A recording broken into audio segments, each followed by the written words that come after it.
Good morning again and welcome to Third Park.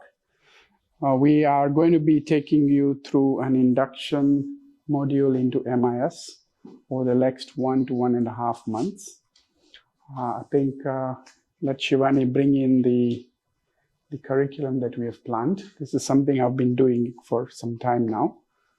And then we will obviously move on to, it will be a mix of lectures with some demonstrations, with some question answers and things like that. Is that okay? So feel free to interact, feel free to ask questions whenever you can in between. So today, as we start off, I think we will move on to what is introduction. So the first question, I know you guys do have a little bit of laparoscopy training, but it may not be that advanced. And again, I'm not sure how formal it is, right? So it's more of maybe informal. So this is now to try and formalize it a bit. So why laparoscopy surgery? Well, we know it is less post-op pain for the patient because the somatic injury on the outside is less. The cuts are small. Cosmetically, that should be last, but yes, it would appear better than having those big cuts, vertical or even transverse. Hospital stay definitely becomes very short, okay? There is faster return to normality.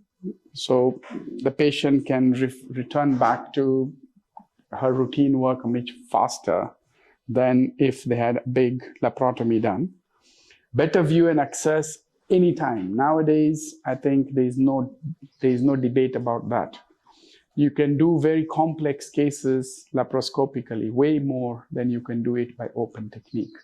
And the reason is you can access places that are very difficult to access in an open surgery. I don't care that you've opened up the abdomen that big, but down there in the pelvis, you don't have the same access. The access with the camera is way better, is way superior. In between those fine structures like the ureters and the major vessels, you don't have access. You're blind there. You're doing your fingers there. So that's very different from laparoscopy. Faster return to bowel function, obviously, because you're not interfering and bringing the bowel exposure to the outside and also to the air. You're not drying it up much. So it's way more controlled and the return to normality is faster. Less wound infection and dehiscence, right? Less tissue trauma during dissection actually makes you have less adhesions. So you don't have much adhesions following laparoscopic surgery as you would probably following an open surgery. There is less blood loss, actually speaking, because you're very minute and because there's magnification. When you get a small blood vessel, you see it. And that little bleeding will make you immediately try to stop it. Okay, so you're not just going to go on and on. When you see blood, because blood diminishes your vision, you actually stop it quickly, and hence overall you lose less blood. Magnification with better viewing or definition. You can see a small structure that big. So when you see it bigger, you actually see it clearer. You've understood? And you actually can record all your procedures for training and reviewing. If I go back even to 2004, which is when I started my own private career, so I actually have surgeries from 2004 still recorded. So what I'm saying is I can go back as far as I want, but because I've recorded it in a flash drive or in a disk, or at that time we were recording it on VHS tapes.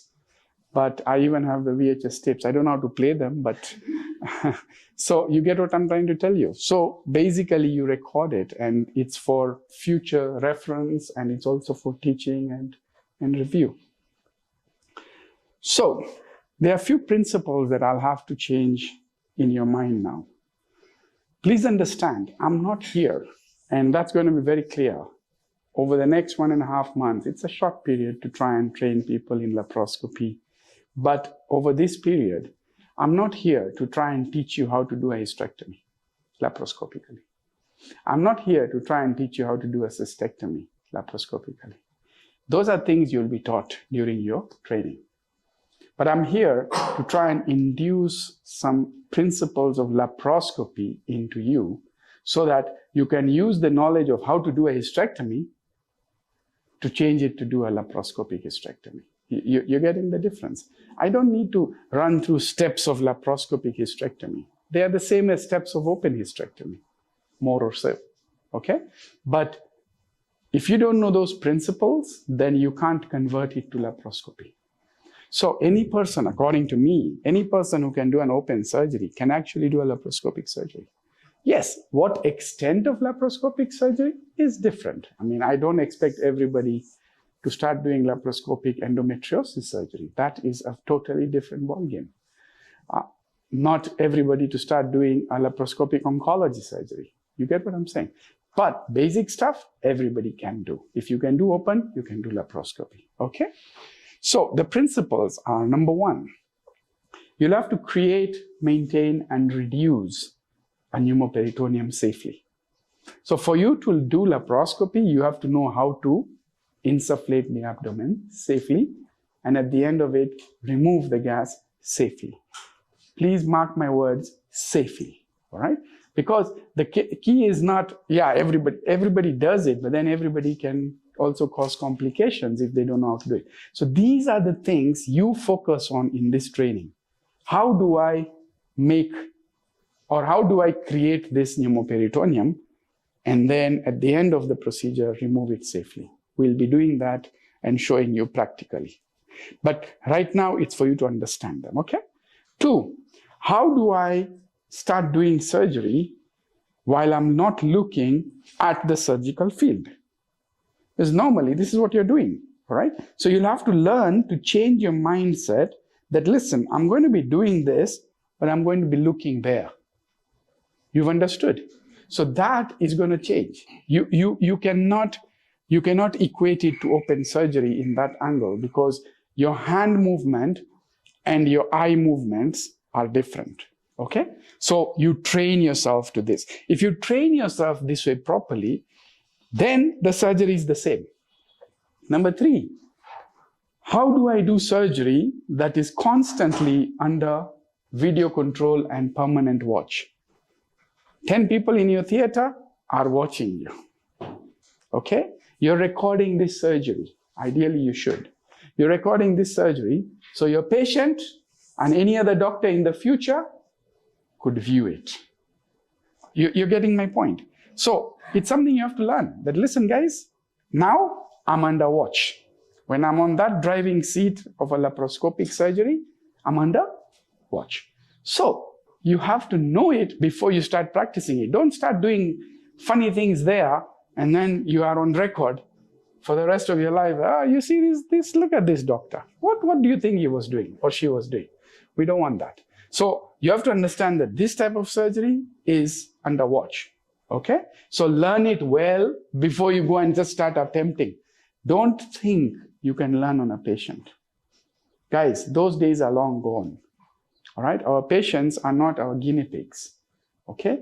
Learn on an endo trainer, assist an expert, and then get to do your own. Don't try thinking you can do it directly, okay? Second thing, it does require technical equipment and knowledge. This is one form of surgery that you're not going to know and do without knowing the equipment involved.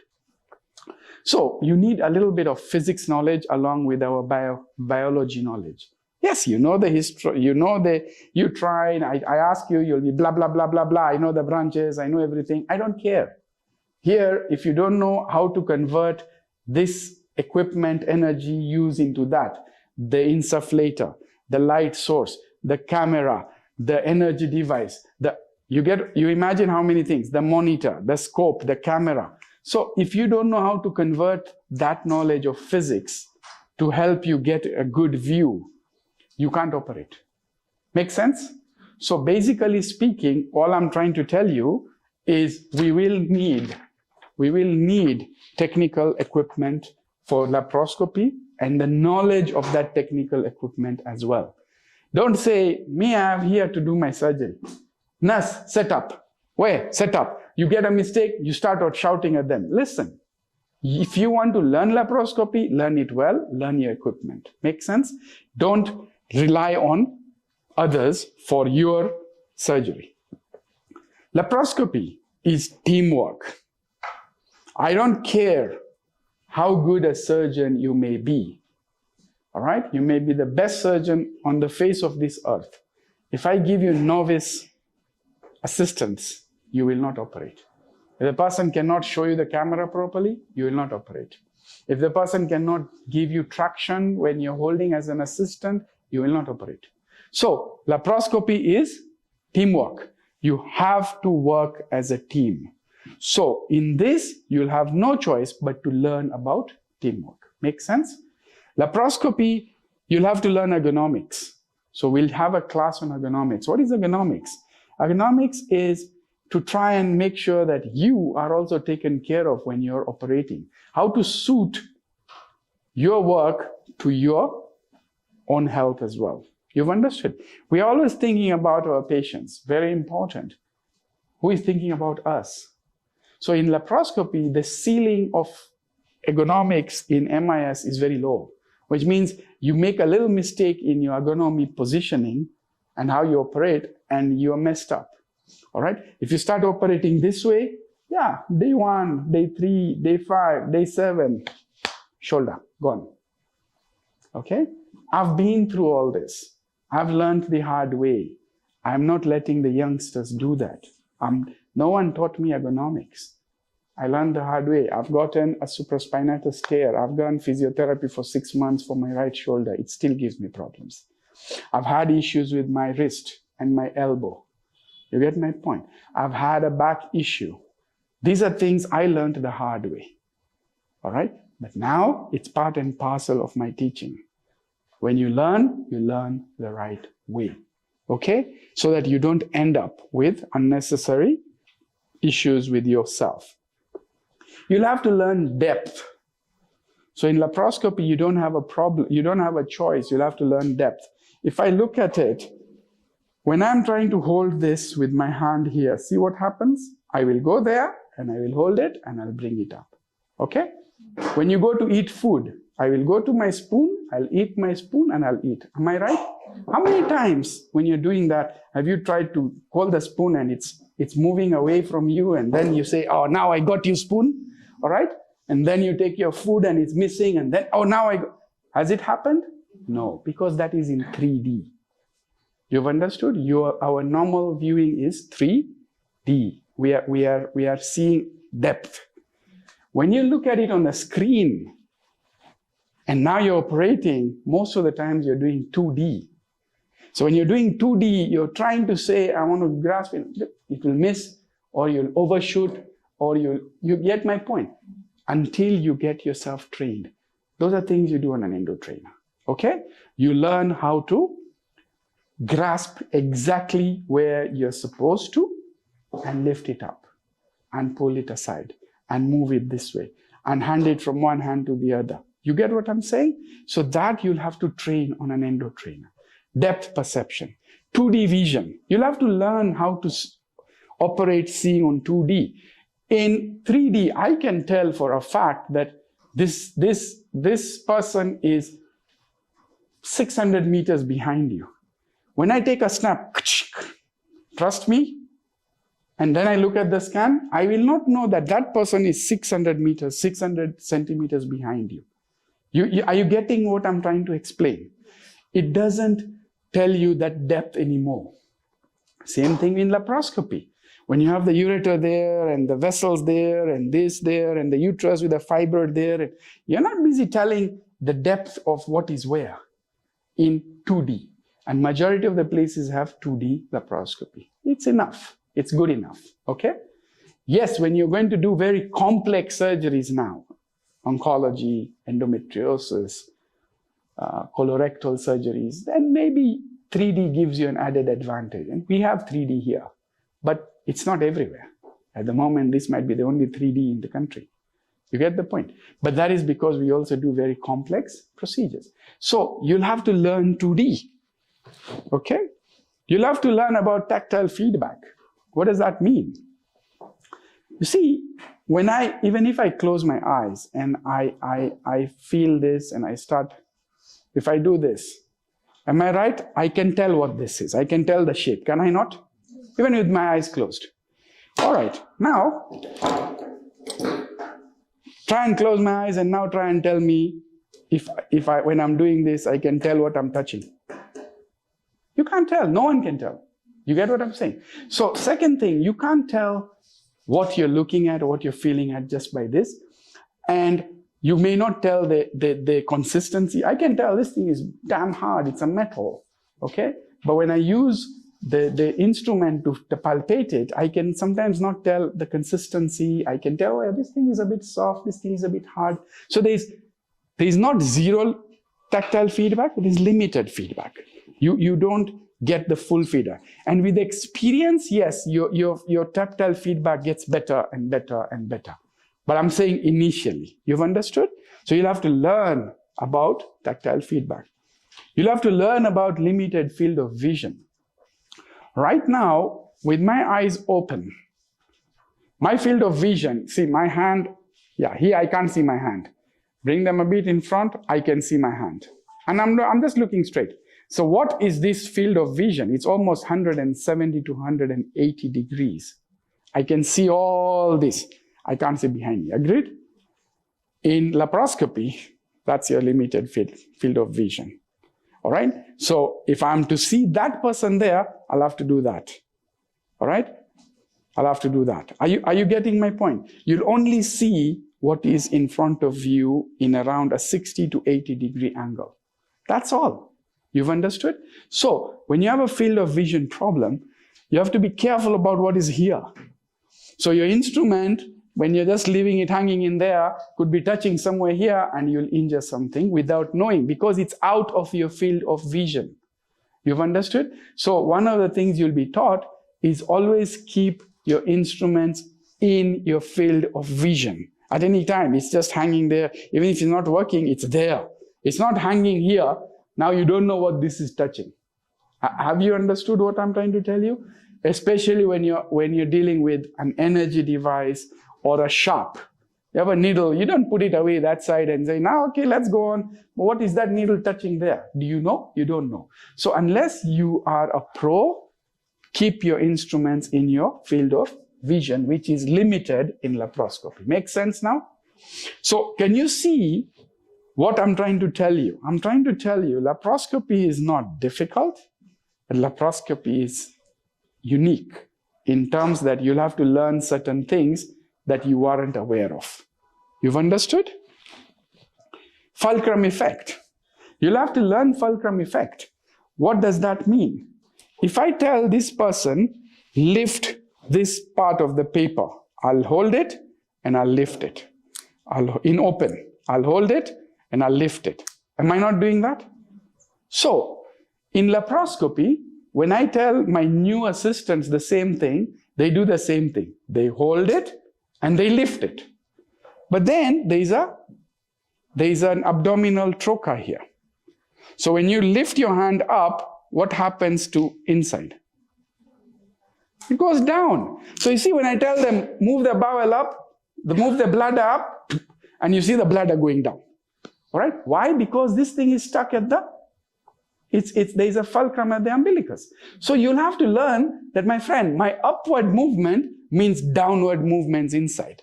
My downward movements mean upward movement inside. Are you getting it? So if you don't understand that, you're always going to make a mistake. All right? Secondly, when you're moving, you're not so free. There is something called translational movement. Even in open surgery, when I'm stitching, let's say I'm stitching here, I'll do that and I'll pull it out like this. Okay? See, I'm allowed to do that. I have so much freedom in my hand. Okay? What happens in laparoscopy? This thing is here. So my only movements will be on this. I can't do this. My trocar is not going to allow me to move my whole hand out. So it is rotational movement, wrist movement. You see, you'll have to learn that my movements are going to be different. They are not the same anymore. Okay? There's magnification. You're going to be seeing things much bigger. So a little bleed, even capillaries can be seen, by the way. When you're going very deep, you'll start seeing capillaries. So a little cut on the capillary, you'll see a few red blood cells, and they look like, yeah, there's enough red blood cells. But that's not enough bleeding. In open surgery, you'll continue. You'll never stop for that thing. But here, even that will look disturbing. So you have to understand this magnification for you to do that. Surgery is vision dependent in laparoscopy. Surgery is vision dependent. What does that mean? You can only operate when you can see. Are you getting my point? In open surgery, it's different.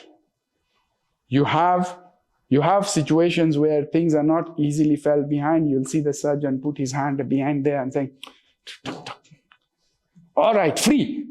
All right? Have they not done that? Have you not seen that? So the assistant there is just thinking, what the hell did this guy just do? All right? But you can't do that in laparoscopy, guys. You need to be seeing what you are doing. If your camera gets blood on it, you can't see. You stop, go and clean it. You get it? You don't do that in open surgery, right? And if you have to do it, you just take a mop, put there, and then continue. So what I'm going to tell you is there is a difference. It's vision dependent. So when the assistant is doing very critical things and the camera person is busy touching funny things or not being careful, it really annoys. You've understood? Now people are smiling. They know whom I'm referring to. But you get what I'm saying, okay? It's vision dependent, guys. I don't care how good a surgeon someone is. If I can't see, I stop. I can't operate. Otherwise, you become a dangerous surgeon. You'll start doing things and cutting things that you're not supposed to. Make sense? So that's time waste due to surgery. Cleaning vision is what I'm trying to avoid. Yes, we have the history that's important. We should know about. But remember, this is more of an induction to the practical aspects of laparoscopy. So I'm not going to go into, these are things you can pick up on history. So I'm not going to go into the details of it. This is the father of modern gynecological laparoscopy. So in definition, MIS or MAS, minimally invasive surgery or minimal access surgery, is a marriage of modern technology and surgical innovation that aims to accomplish surgical therapeutic goals with minimal somatic and psychological trauma. So this is how it's defined, right? I don't need you to memorize it, but the key point is, all right, it is called minimal because of its access. It's not minor surgery. So when someone says, oh, the small surgery of laparoscopy, oh, okay, you lay a hole. Yeah, it's not a small surgery. The surgery is the same. A hysterectomy is a hysterectomy.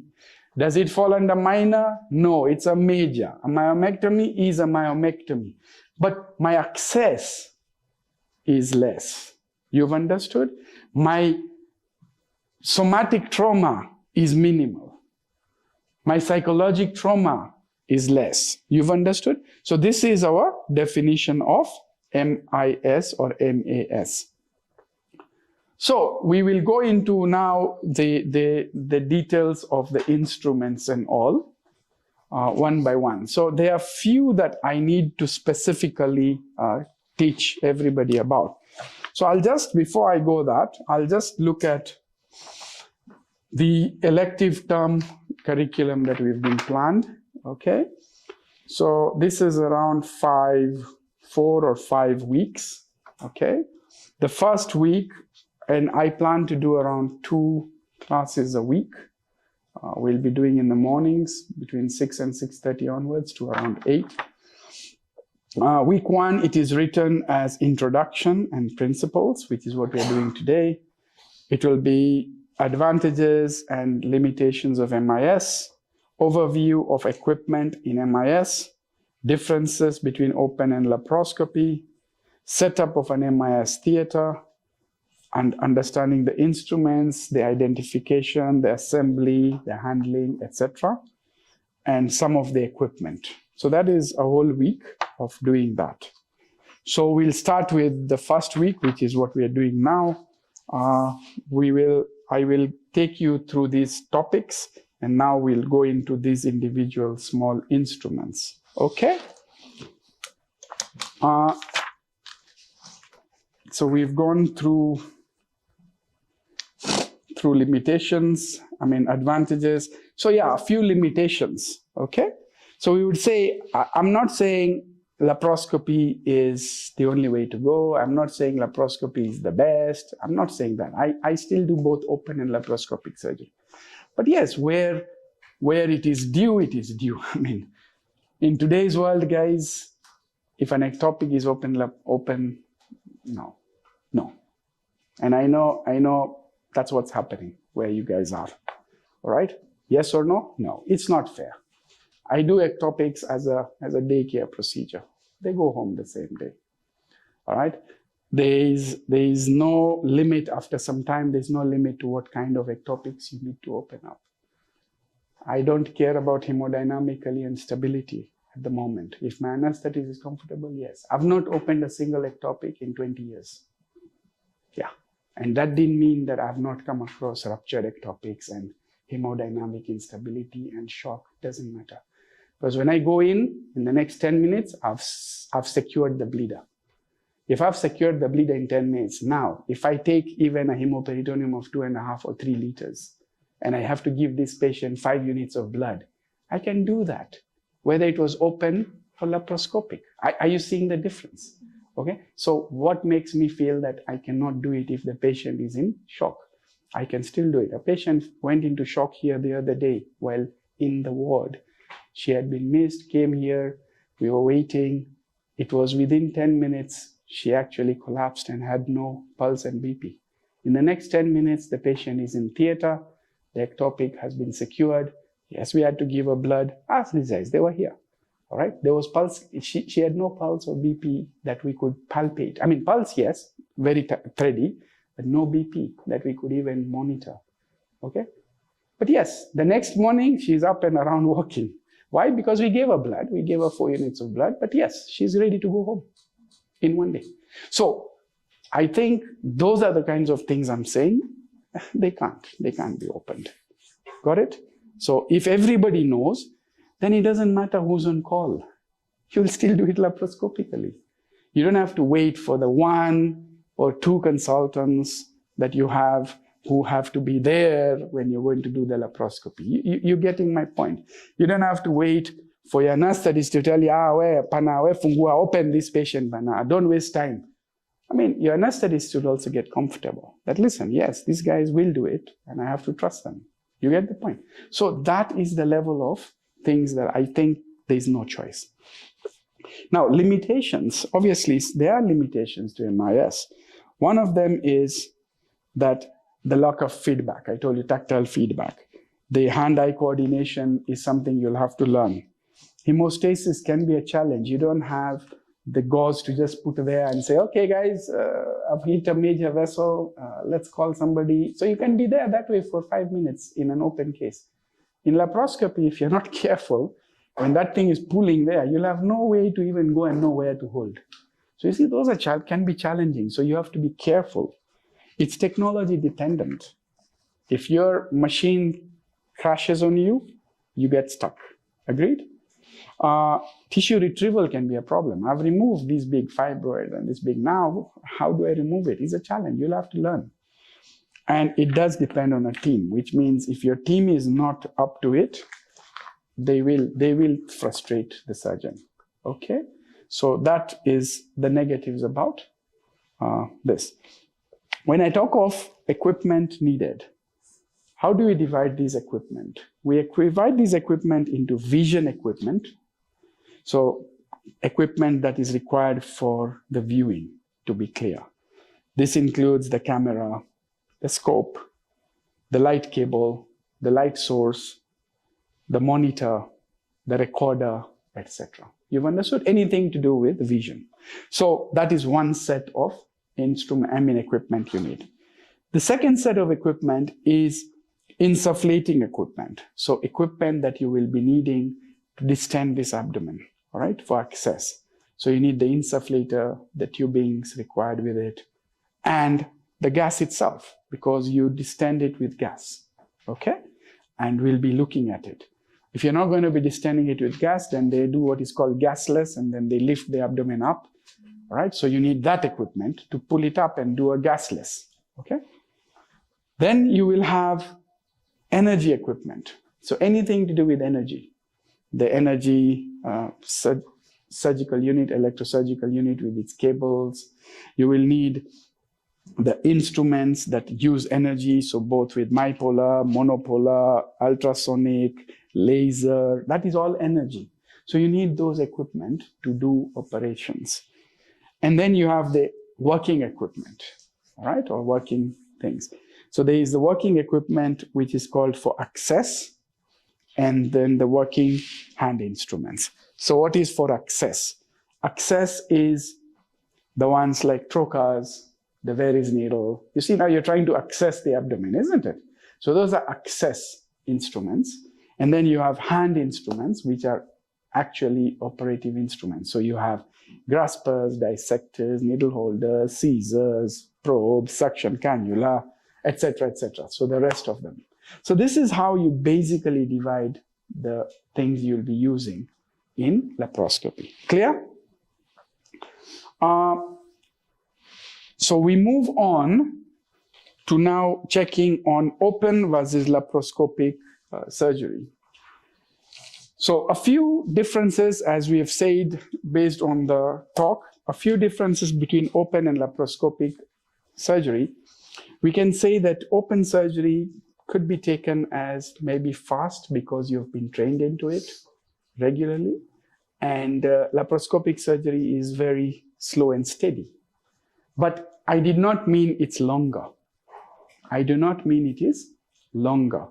Once you are experienced, laparoscopic surgery is equally fast or probably faster, because the time you take to open the abdomen and the time you take to close the abdomen can be shortened dramatically in laparoscopy. All right? There's a surgeon who came there. We did an endomarathon just last week. Okay? And one of the surgeons there actually, and I know now a number of them, has put up on his page a laparoscopic hysterectomy that he did from skin to skin in 9 minutes. In 9 minutes. Tell me which open surgery will finish in 9 minutes for a hysterectomy. You get what I'm saying? I mean, you may be very good, but yes, 9 minutes is something. And I've seen an 8-minute as well. So what I'm trying to tell you is, with experience, it reaches a point where that guy goes in and comes out and has finished a hysterectomy in 9 minutes.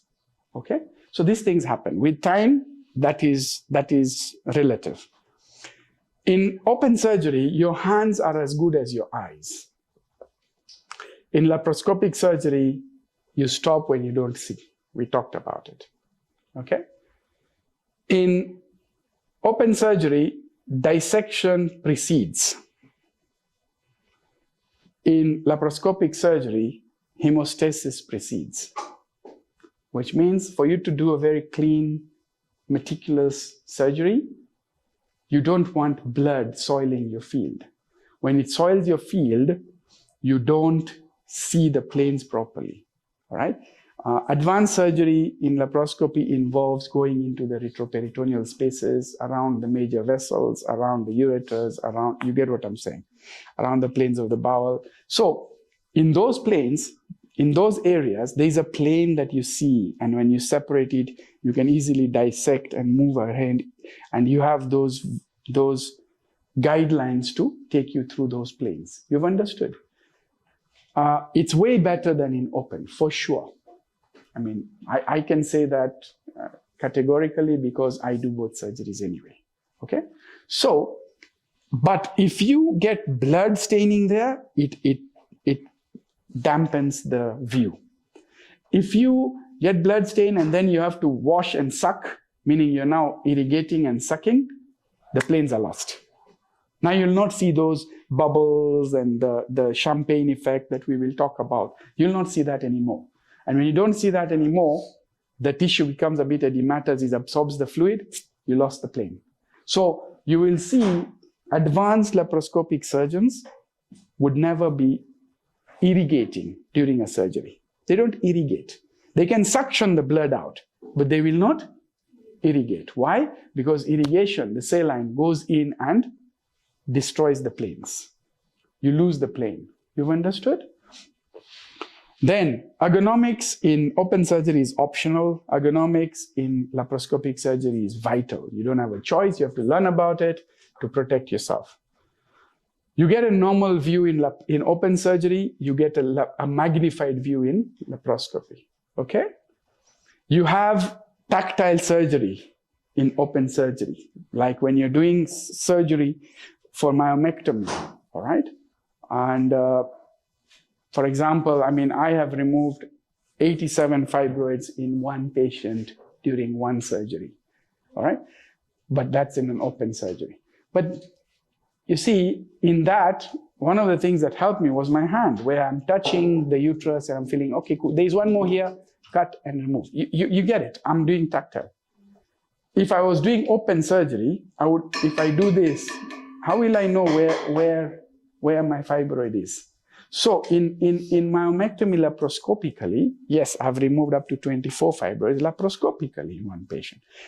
But I always do a proper mapping of that fibroid uterus to know where I'm supposed to find these fibroids. So in my head, I have the MRI picture, for example, or I have the films there, and I know 1, 2, 3, 4, 5. There are 5 here, there are 3 here, there are 2. I don't go for those many fibroids usually laparoscopically. Usually they're limited, 4, 5 fibroids, 6 fibroids, that's okay. You've understood. But I know where they are. And I would use that information to guide me. Because my tactile feedback to feel where these fibroids are, I'll see the one that is out there subserous. But once it's inside that muscle, how do I know where it is? Unless I know beforehand that it was there. You getting what I'm trying to tell you? So you need to do your mapping properly because your tactile feedback is limited. You get 3D vision in open, you get 2D or 3D in laparoscopy. The anatomy in open surgery is still related to the anatomy we were taught, or you are taught. You are taught anatomy in that position, okay? In laparoscopy, this is no longer it. The patient is now that way, and secondly, the patient is now head low, so everything has moved from its anatomical position. You've understood? Then on the screen, what is seen anterior on the screen, what is seen, superior on the screen is anterior on the patient. Are you getting my point? What you're seeing here, this is anterior, this is posterior. But on a screen, this is superior, this is inferior. You've understood? Secondly, when you're doing some procedures, you're putting in an elevator and pushing the uterus up that way or that way. You've understood if you're doing pelvic surgery. So what does that mean? You're moving that uterus from its normal position and pushing it. So again, it's not in an anatomical position. It's not where it was sitting, it's where you're pushing it. So you see, things change. You're getting my point? So you have to relearn anatomy. And that's why any detailed laparoscopic course will involve a course on the pelvic anatomy or the anatomy. You've understood? So you're retaught. Here is where the vessel is. This is where the ureter crosses over, and we show you. And it's one of the best ways nowadays to learn anatomy, actually. It's even better than doing it the way we learned it in open cases. Even if you're doing a cadaveric course, if I show you the anatomy on a cadaver laparoscopically, it's more superior than you going in and doing it yourself open. You've understood? Because you will see it crossing over and running between, and way better with magnified view. So I think anatomy in the future might be taught laparoscopically. You've understood? I think it's important, right? Then it's maybe quicker to learn open surgery, and you will require to train your mind to learn laparoscopic surgery. So that's the difference because of the slow learning curve, of the fulcrum effect, of the long working instruments. They are different. You've understood. So you'll have to learn that. And normally, the incision is, in open surgery, is over the target. And if the exposure is poor, what do? Extend the incision. In laparoscopy, you can't do things like that. Your hole is there, you've decided, pre-decided, I'm going to put it here, and then I'm going to operate there. That's how it will remain. You get what I'm saying? That's how it will remain. You cannot now saying, let me extend this incision and make it bigger. Gas will leak. So, in short, what I'm trying to tell you is, the port placement is therefore very important. It's another topic we'll have to cover. How do you decide port placement? How many ports do you put? Where do you put it, depending on which surgery? You've understood. It is the key to a success or a disaster. All right? A simple thing as wrong ports placed in the wrong place will make you frustrated and you will not be able to operate. You've understood? So before you start your surgery, you decide and change your port placement depending on the pathology at that given time. Make sense now? Good. We talk of an OR setup, okay? So we talk of an OR setup as well. Let me see if these ones, we are going to go through them one by one. Yeah.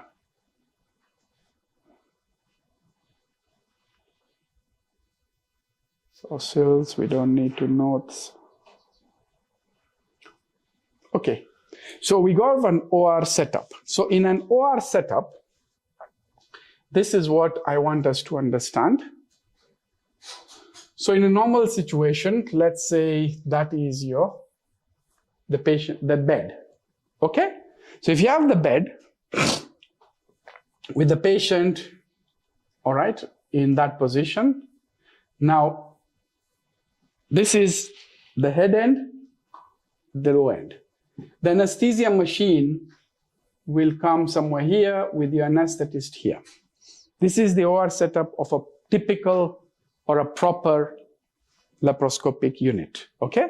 Obviously, there are exceptions to the rule, and that we will decide, but this is how it would be. At the head end, there is the anesthetist. Normally, a right-handed surgeon most of the times can stand on the left side of the patient. So this would be surgeon, and this would be assistant. Okay?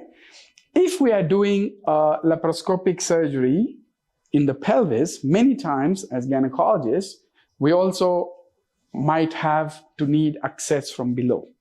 Okay? So we need access from below to elevate the uterus, maybe to help with the retrieval of the specimen from vagina, etc., etc. So you may need another assistant here, and these legs will actually now be on a stirrup. Okay? And that we will discuss in positioning. So I'm not discussing positioning, this is setup. So you'll have a second assistant here. Make sense? So this is your setup of this place. Then, please remember, this surgeon is going to look at the surgery on a screen which should be placed opposite him. Okay? Straight. So if he is facing this way, the table is here, straight. Not this way. Okay? We'll be discussing that in ergonomics. So, straight opposite. This guy needs a surgery assisting him, which will need a screen here. Make sense? So ideally, this is how it should be. But a typically ideal situation would be this guy is also assisting you. And that second assistant should not be like this all the time, looking at this screen this way. You've understood? Look at this turn. This is bad. So ergonomically, this is dangerous. Okay? So ideally speaking, this person should have a screen somewhere here as a third one for this person to see here. Are we now understanding? So this is a typical setup. But this screen is optional, but these two are not optional. If for some reason the theater does not have two screens, it has one screen, where would you put it? Here, because the surgeon is the most important guy in the theater, so make sure the surgeon is comfortable. I don't care about the assistant, let him turn this way and look. Okay? No, it's wrong. Because frankly, and there are situations where I know that happens, where they feel the surgeon is the one who should get what he wants. So what about the assistant? All right? So this is wrong in that situation. If you're dealing with one, okay? If you're dealing with one, so you have this, then that screen comes somewhere here. So you have an assistant surgeon. They both look that way. So bring it in between the patient's legs. So if it's one, that's the position. Are we understanding? Then we are talking of the whole cart. So this is just the screen. The cart is where all the equipment is placed. Okay?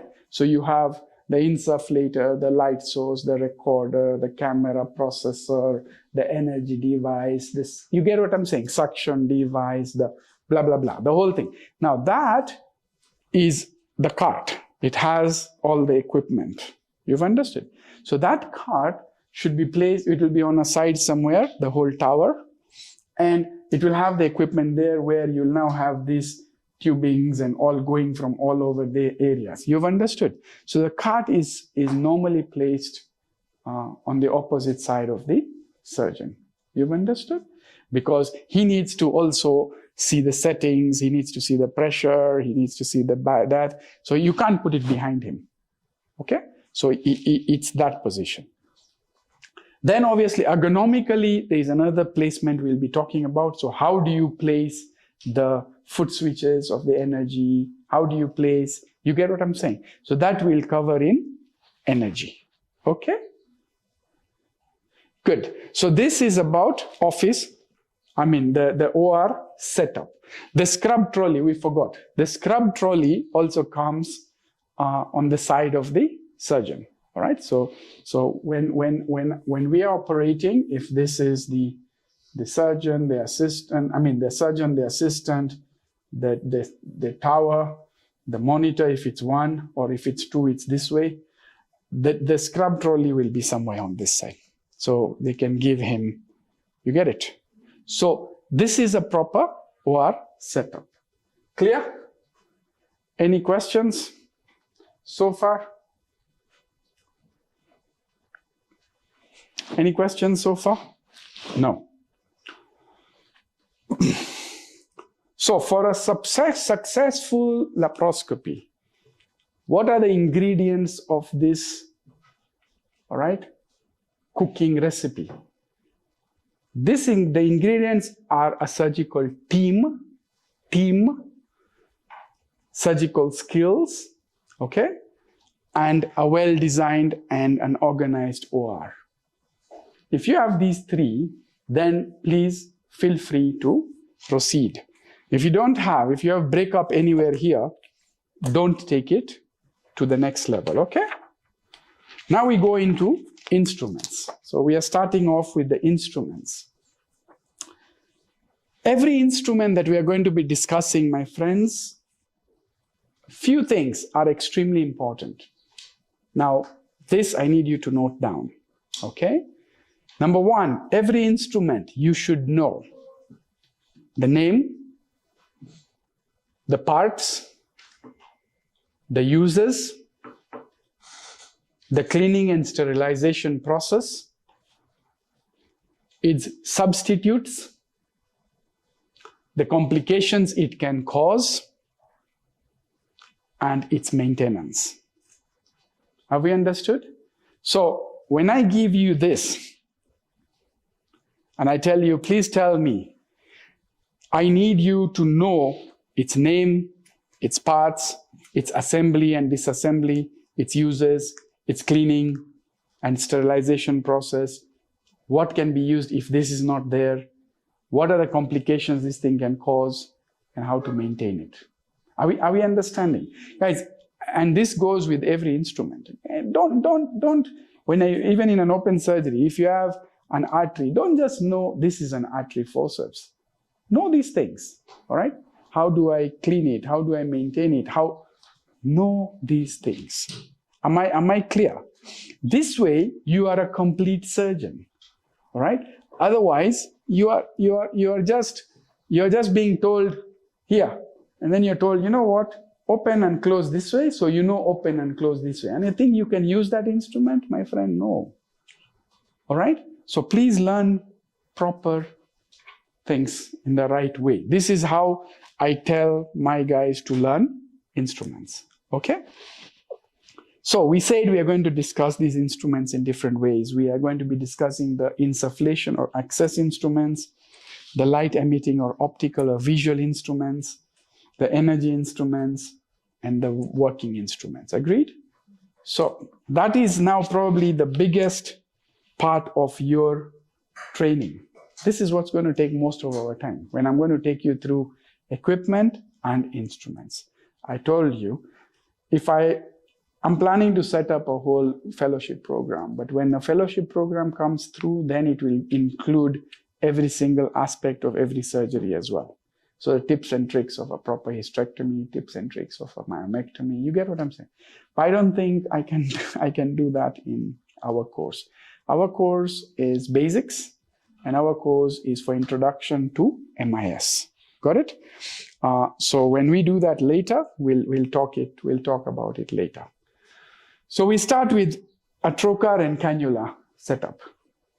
So this is an example of a trocar and a cannula. Okay? So please don't call this a trocar only.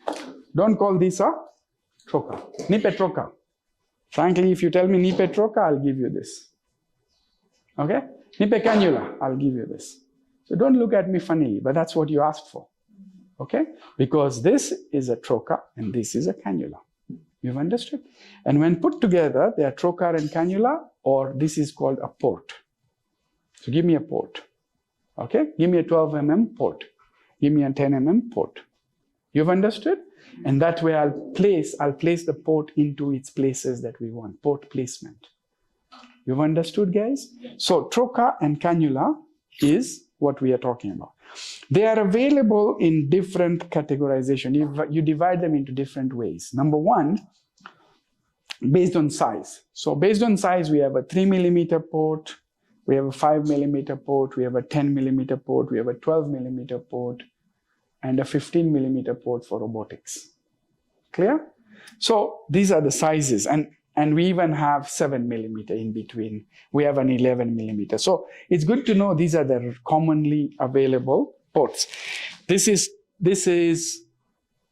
it's written here, it's 11, diameter 11. Okay? So this is diameter 11. Okay? This is 12. Can you see? It's written. I'll pass them around. This is 5. This is 7. You've understood? So you see, we have different ports here, and I'll just show you these ports as we go around. So that's one way of dividing them. The second way of dividing them is to divide them into reusable and disposable. Okay? Reusable and disposable. Disposable are these ones that are single use. Okay? They are usually in plastic material. They are disposable. When this disposable can be divided further into bladed, non-bladed, optical, etc. So what do I mean by bladed, non-bladed? At the moment, I think I only have non-bladed. So these are all non-bladed, okay? So in bladed, when I push this, just check for bladed. When I push this, you'll see a blade, okay? That comes out. This is non-bladed. This is non-bladed. This is non-bladed. So you can call this a non-bladed, disposable, 12 millimeter trocar port. You've understood? So that's what you tell somebody. Give me a non-bladed, da da da da da. So when dividing it, I mean, if you are to talk in a universal language, talk that is something that is inclusive. Don't give shortcuts. I mean, it might be a language between you and your nurse, but everybody else might not understand. So learn the correct language first, okay? The reusable are divided into The reusables are something that you sterilize, okay? So reusable are divided into different. So one is size, so 5, 7, 3, 12, got it? Secondly is based on this tip. So this tip, this is what is called a pyramidal tip, okay? A pyramidal tip. You have pyramidal tip, you have conical tip, you have blunt tip, you have safety tip, and you have the one that is called hassles. So this is bladed. Now you see, when I push this, can you see there is a blade here? So when this goes in and it touches the skin, this blade comes out, it pushes through, and the moment it passes through the skin, it will come out, spring out, and then it protects again. So now the blade is not active anymore when it's inside. So this is a bladed trocar. You've understood? So we are dividing them into these ways. Agreed? Clear? Yes. Next, we have to understand that these, if you're talking about the parts, okay? So you have the trocar, you have the cannula. This cannula, this one is a modular one, so it has different parts. It has a shaft, you can break it up, then open it up again. It has this connectors, okay? So this is for the gas in, this is a valve. Can you see this valve? So this valve, this one is a normal, what we will call a valve that is a flap valve, okay? So you see it's a flap, right? And this flap, if you look again closely, it has a rubber inside, it has a rubber here. So these are like gaskets that prevent air leakages, okay? So you're connecting the flap valve area. This is for cleaning, that's why it is dismantleable, okay? And even this shaft has a rubber, that green rubber. So these rubbers are to prevent gas leak. Now, when cleaning and this, if this is leaking, then, I mean, if this rubber gets lost, then you could connect this, but I can tell you this now valve will be constantly, this trocar will be leaking. You've understood? So that's how people don't take care of these things, okay? When you talk of this, whenever it is in line with the opening, it is open. When it is against it, it is closed. So when connecting gas, this is open and this is closed. When you look at this, all these trocars, when you see them, they actually have holes on them. All right? They have holes on them. So you will see most of these have, for example, even here, there's a hole on this cannula shaft. What is this hole for? This hole is to guide us. So when you go in, there are certain rules I'll be teaching you at the end of it. When you go in and the skin has passed this way, if there is air inside, then you will hear a hissing sound as it comes out and you'll know, yes, I'm in. If there is no air and it is gone in direct trocar entry, we'll discuss that, then this will suck in air and the bowel that was here will fall off. You've understood? Otherwise, it would have been a problem. You will be going through and through bowel. All right? So these are those safety mechanisms. Are we clear? How do we control this valve? So this valve is radial valve. If I look at this valve, this is in the disposable. If I look at this valve, see, this valve is called a radial valve. So you see, it has many of them like that, and then it will open like this, and you see a radial valve. Then you have a bicuspid valve, where you'll have a valve that is just two. Okay? So you have a flap valve, one, bicuspid valve, tricuspid valve, and radial. Radial is, you've understood. So this is all ways of preventing gas leakages. Okay? See, this is bivalve. See, this is bivalve. So please pass it round. So bicuspid valve, radial valve, this is radial valve. Okay? Then you have the single one that is the flap valve. So basically all these are different ways of gas prevention leakages. Okay? The next thing you need to know is now how to hold the trocar. So it's important that we know how to hold the trocar. The trocar and cannula, when inserting the port, is held in the form of like a pistol. Okay? So you have a pistol grip. You put it here over the thinner eminence. Okay? You hold it here to protect this, and you have a finger here to protect when you're pushing. Joy? Joy? Okay. That sponge. So you hold it in this fashion. So when you're pushing it, this will act as a protection. You've understood? If you don't have the protection, then you will have a problem when inserting. So you see, I'm inserting this way. Let's say this is the patient's abdominal wall. Obviously, we'll discuss how to do it. So you're going it that way. And now you see, it's going to be tenting until the peritoneum, and then it passes through. You've understood? So this is to protect, so that you don't go and hit a major vessel by mistake. Okay? So this is how you would get in when you're putting in the first ports or the second port. Okay? The next thing we need to know is, when you're introducing it, do you rotate or don't rotate? Now, whenever you have a reusable trocar, most of them are done with rotation, except the Hassans, which you're dissecting all the way and then just putting it in direct because it's a blunt trocar. But conical tip and pyramidal tip are rotated. So you're going this way. Okay? But a bladed tip, all right, is not rotated. When you have a blade, you can't do this. How do you cut with a blade? All right, so a bladed tip is just pushed straight. This held the same way, push straight, tuck. You've understood? Because the blade will cut and it will pass through. Have you understood? So you don't rotate a bladed tip. Am I making sense, guys? So these are small things, but they're very important. You decide which trocar cannula you have, and now you decide whether you will rotate it or not rotate it. Okay?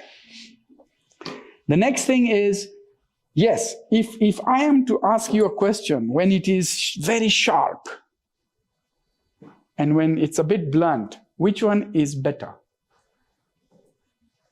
Which one is a bit better? Blunt. No. Because you know what's going to happen when it's blunt? You're going to require more pressure to push it. So it'll be like, tuck. It will suddenly give way. What will happen? Something down there. Whereas when it's sharp, it will go in like butter. And you're in. Are you getting it? So you have more control over a sharp trocar, okay, or a sharp port. So please, when it gets blunt, replace it. Or if it's reusable, see if you can sharpen it. I don't care. But don't use a blunt trocar. All right? The only blunt trocars we use are the ones for open entry, which is called the Hassan's technique. Okay? That is used preferably, many surgeons use it, but they would dissect all the way, they would put a suture around, you know, like a pus string, then they'll have opened the whole thing. Then this blunt is just to go in and put it like this. But it's already open. You understand? They are not using force to push it in. You can't use force to push it in with a blunt instrument. A blunt instrument, how will it open that area? You get it? So for the blunt entry or the open access, you have already cut it all the way up to the peritoneum. Then you just push the blunt trocar in. Make sense? Good. Great.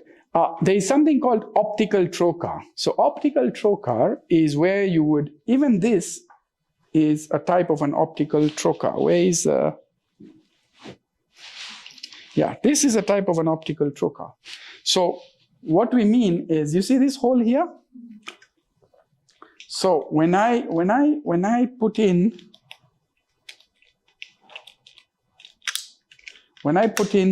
this like this, okay, I can put this camera, my 10 millimeter camera here, scope here, got it? It will reach till here.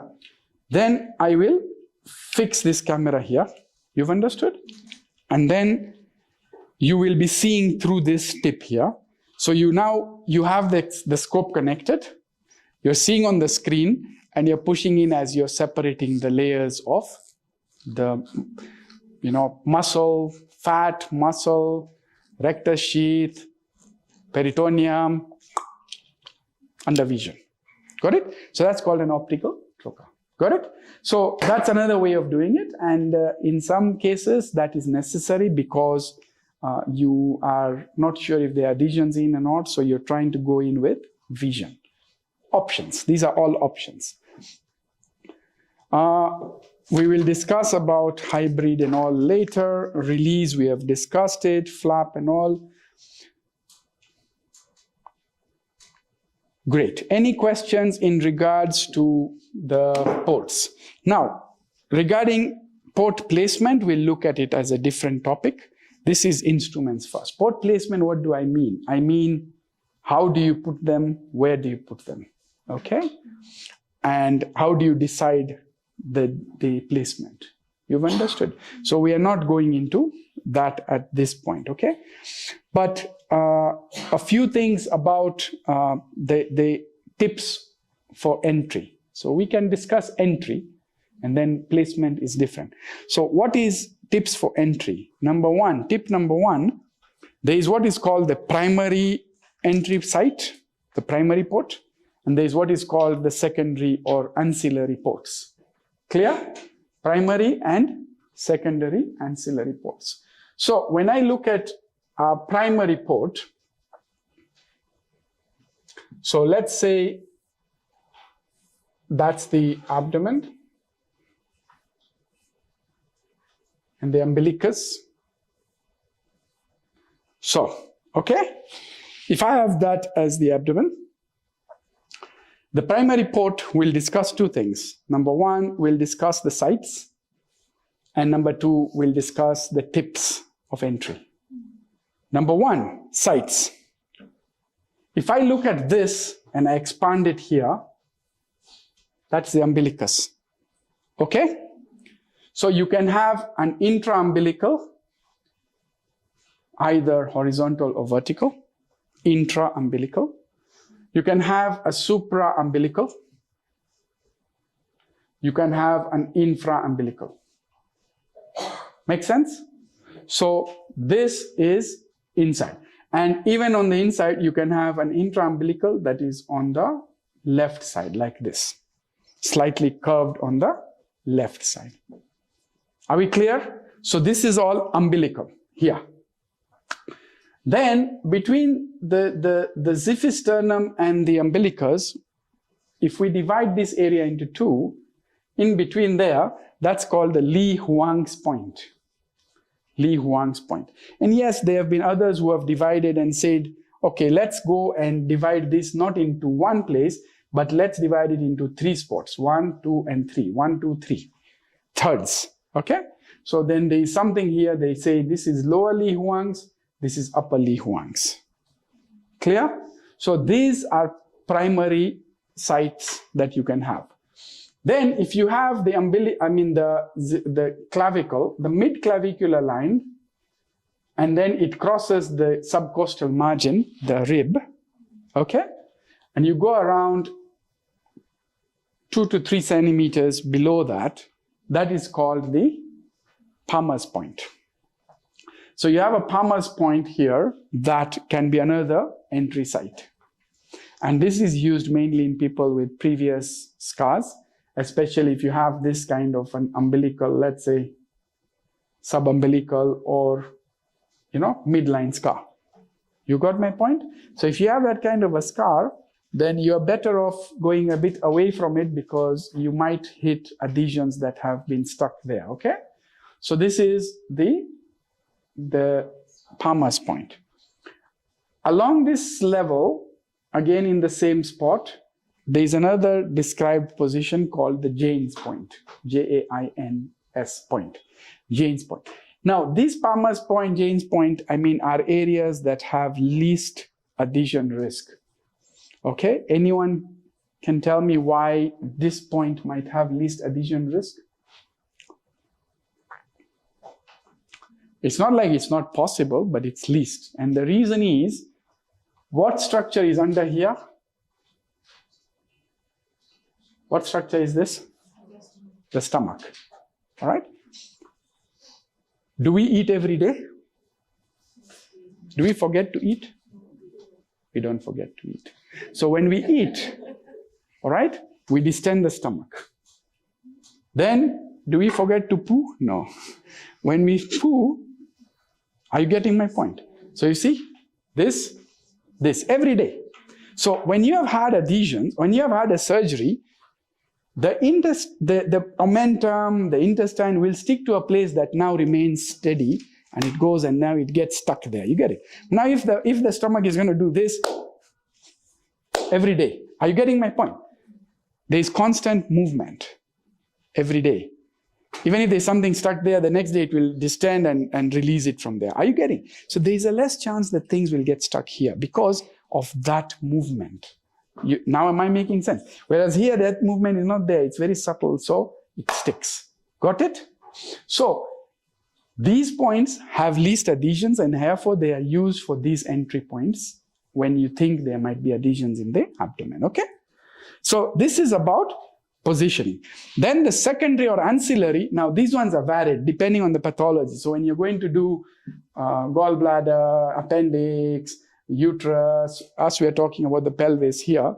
So the second reports, if you have the anterior superior iliac spine, so that is anterior superior iliac spine, the most commonly used place would be 2 centimeters medial and above, somewhere there. Okay?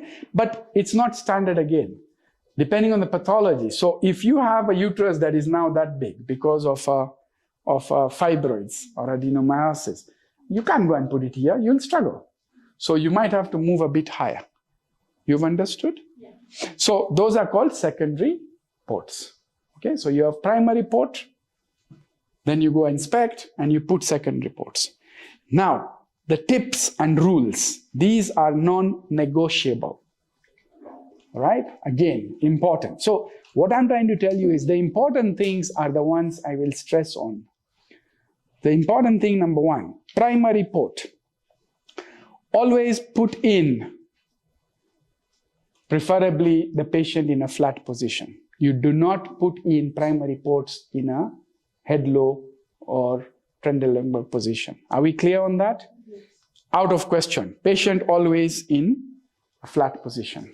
Okay? If you change the position and put it, you have a higher risk of vascular injury. Number 2, always put in primary port with the valve open. Primary port with the valve open. You do not close this valve. See, this valve open. So what did I say? Why this valve open? What is the intra-abdominal pressure normally? Anybody? It's negative. It's a vacuum. The intra-abdominal pressure is a vacuum. Have you ever seen gas inside the abdomen? When you see gas inside the abdomen on an X-ray, what do you think? Oops, there's a perforation. Yes or no? Do you see gas? Do you see air inside the abdomen? No, I'm not talking of inside the loops of bowel. Inside, do you see free air in the abdomen? So what does it mean? There's no air. It's a vacuum. Yes or no? It should be a vacuum. So when you go in with a primary port, if you're doing direct trocar entry, when you go in, the moment I cross this hole here will allow air from outside to be sucked in. It's a vacuum. And when it sucks in, remember when the bowel was, when this was a vacuum, the bowel is just here. There is no space, there is no air. It's stuck here, all right? But when you now put it in and the air rushes in, the bowel falls up. You've understood? It becomes loose, the air pulls in, and now you can advance this slowly without this sharp in. But you get what I'm saying? Imagine you went with this closed.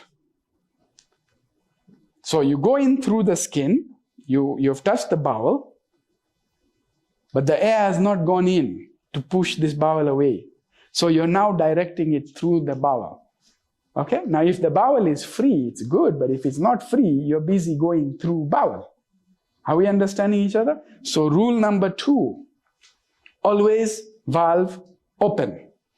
Okay, whether it is this or you do varies. Even if you do varies, the first port, now first entry is varies now. If it's varies, we'll discuss varies after this. It's also valve open. Please understand, you push it in, the air goes in, the valve falls off. Then you insufflate you want the way you want. Are we understanding, guys? So first one always open. So the next thing, second, and how to hold it. So hold it so that you protect your entry. You don't go suddenly all the way. Your finger will stop you. So hold it correctly. Third rule, always enter perpendicular to the abdominal wall. So see here, enter perpendicular to the abdominal wall. Don't enter like this. Don't enter like this. You're still in, you will still operate, but you know what's going to happen? This thing is not going to allow your instrument to move or camera to move. And if you move it and you push it like this, you will have extended this incision inside. So the inside incision will no longer remain 10. When you're doing all that in a rotation, you will have made that hole that big. All right? So a 5 millimeter ancillary or this would suddenly become a 15 millimeter hole inside. And outside, it will still remain 10 or 5. So when you remove this, and now you're done with surgery, you close this, here it's a 15. Am I making sense? Herniation. The bowel will go in there. Even though it was a 5 millimeter port, it will have, inside it is, 5 it's difficult for herniation.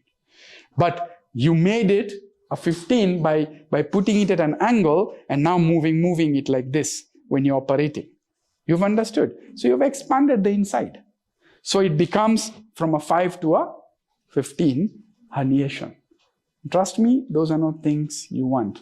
I've only had one herniation in my life on day 2 post-op, and all sorts of thoughts go through your head. Did I perforate? Because patient is just vomiting. You get it? Cannot hold anything. Has a distended abdomen. Gets obstruction because of the bowel loop that went in like this. You get it? So you're starting thinking about, man, damn, me, I didn't touch the bowel. Me, I don't know what happened. Only to realize it was a herniation. Yes, we released it laparoscopically again, and nothing happened. But that was enough knowledge for me to know that the secondary ports that have become big, if anything is above 10 millimeter port, always close it under vision. Always. And close it all the way to the rectus. Okay? Don't take chances of closing the skin and inside it is big. It will herniate. Okay? Another rule. Secondary trocars or ancillary trocars always will enter under vision. So primary trocar is the only dangerous and blind entry. Okay? It's the only blind entry. So whether it's the varies or the primary trocar itself, that is still blind because your camera is not yet in. Understood? Your scope is not in. So the first port is blind. The most complications happen in the first entry, the primary blind entry. It's already 8. Yeah. So the secondary trocars are never supposed to be blind. Now you put your camera in, you see, and you push in the secondary ones. Are we? Under vision. Again, always 90 degrees. Please understand. I've taught you that. I'm not going to repeat it. There is no excuse there. You don't enter at an angle. Then always keep the inferior epigastric vessels under vision when putting in the secondary trocars. Because the inferior epigastric vessels are running like this. So we have from here, they come out, okay? And then they start going like this. They come out and they start going like this. And they're a direct branch of a major vessel, the external iliac, after it leaves the inguinal canal. It's the first branch outside. There's no branch inside the pelvis, but outside it's the first branch before it turns into femoral. Are we clear? So this means it has a very high pressure. It's from a major vessel. You've understood.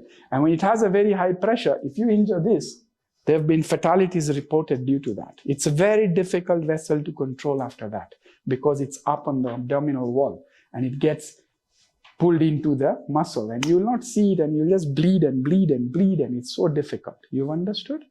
So always keep it under vision when entering. The next thing is, always, as I've said, always stitch any 10 millimeter port or more from the inside, okay? And always exit under vision. Another rule, always exit under vision, which means don't go and now see, pull out, pull out, pull out, pull out, all right? Pull out this under vision, see nothing followed, no bowel went in through it. Pull out this under vision, and then when you're coming out, remove all the gas, and then pull out this last one under vision. As you're coming, we pull the trocar out, and you follow all the way, because what if you didn't know, and your trocar went through and through bowel loop? Okay, through and through, which means you will not see these bowel contents inside the abdomen. But then when you're coming this way, you now have left 2 holes here on the bowel loop, and they will leak into the abdomen after that. Are you getting my point? So if you're not sure, again, when coming out also, come out under vision, come out under vision, come out under vision as you're seeing it coming out, and then you realize, I did not go through anything that was brown in color. You get my point? Very important, guys. Come out under vision. So these are tips and tricks and rules that you cannot bend. You've understood? I don't care how you do it. These rules cannot be bent. Make sense, guys? Good. So I think with that, today we will end here. We have now to move to the Verres needle, and then we move on slowly, slowly to the other instruments. It's already 8 a.m. Thank you, guys. Any questions? Good. Have a good day.